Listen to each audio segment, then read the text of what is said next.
Hello बच्चों, आइए देखते हैं प्रश्न। यदि बिंदु ए x कॉमा वाई प्लस एक और b x प्लस एक कॉमा वाई प्लस दो को मिलाने वाले रेखाखंड का मध्य बिंदु c कोष्टक में 3/2 कॉमा 5/2 है तो x कॉमा वाई का मान ज्ञात कीजिए।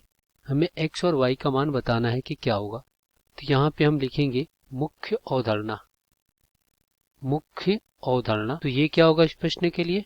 तो देखिए यहाँ पे मान लीजिए हमारे पास एक रेखा है, ये आपका P और ये Q है और इसके मध्य में एक बिंदु R है जिसका यहाँ पे इसका निर्देशांक x1 y1 और इसका निर्देशांक x2 y2 और इसका निर्देशांक x y है। तो मध्य बिंदु का निर्देशांक क्या होगा। देखिए मध्य बिंदु का निर्देशांक ये क्या हो जाएगा, ये हो जाएगा आपका R कोष्टक में x और कॉमा में y बराबर कोष्टक में क्या हो जाएगा x1 प्लस x2 और बटा में 2 कॉमा y1 प्लस y2 और बटा में 2। ये होगा।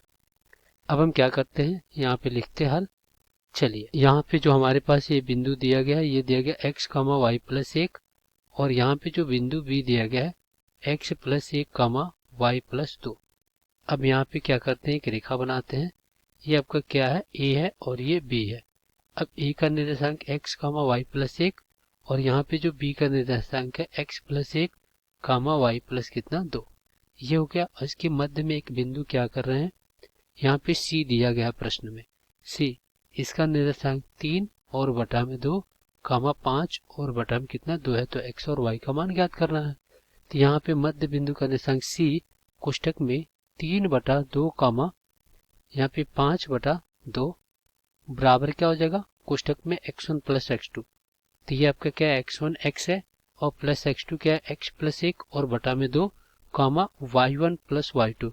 तो y1 कितना y प्लस एक और यहाँ पे y2 कितना है y प्लस 2 और बटा में कितना हो गया, ये 2 हो गया। अब यहाँ से क्या हो जाएगा, देखिए इसको थोड़ा हल करें तो ये हो जाएगा 2x प्लस एक बटा में 2 और ये हो जाएगा अपना 2y प्लस 3 और बटा में 2। अब यहाँ पे ये क्या है c 3/2 कामा 5 और बटा में 2।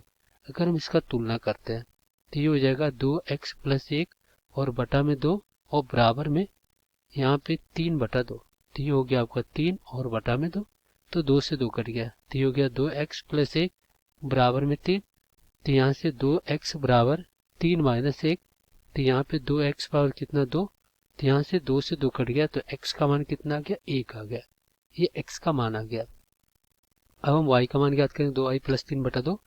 तो यहाँ पे 2y प्लस 3 और बटा में 2 बराबर में 5/2। तो ये 2 से 2 कट गया तो यहाँ से 2y बराबर में 5 और माइनस 3। तो यहाँ से 2y बराबर कितना 2। तो ये भी 2 से 2 कट गया तो यहाँ से भी y का मान कितना आ गया 1। तो इस प्रकार x का मान कितना 1 और y का मान कितना हो जाएगा 1।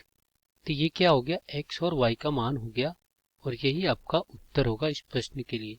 आशा करते हैं बच्चों ये प्रश्न आपको समझ में आया होगा। धन्यवाद।